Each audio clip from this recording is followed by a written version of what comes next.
छत्तीसगढ़ इंतखाबात में ईवीएम से छेड़छाड़ की शिकायत करने के लिए कांग्रेस इलेक्शन कमीशन से रुजू होगी। कांग्रेस का इल्जाम है कि इलेक्शन में ईवीएम का गलत इस्तेमाल किया जा रहा है। दिल्ली से हमारी नुमाइंदा रंजीता झा का रुख करते हैं, जो बराह रास्त इस वक्त हमारे साथ जुड़ चुकी है। रंजीता, आपसे जानना चाहेंगे, कांग्रेस की जानिब से शिकायतें की जा रही है कि ईवीएम के साथ छेड़छाड़ हो रही है, क्या कुछ तफसीलात मिल पा रहे हैं?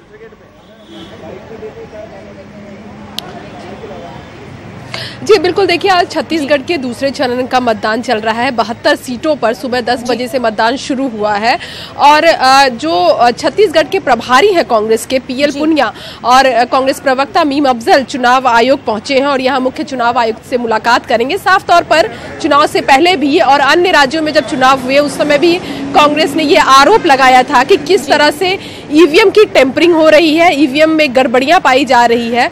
उसको लेकर आज फिर शिकायत कर रहे हैं क्योंकि आज दूसरे चरण का चुनाव है, 72 सीटों पर मतदान चल रहे हैं, तो कई जगहों से ईवीएम की गड़बड़ी की खबर आ रही है और कांग्रेस इन्हीं बातों को लेकर आज मुख्य चुनाव आयुक्त से मिलेंगे। आपको बताऊं कि पीएल पुनिया और जो मीम अफजल है कांग्रेस के प्रवक्ता, वो मुख्य चुनाव आयुक्त से मिलने के लिए पहुंच चुके हैं।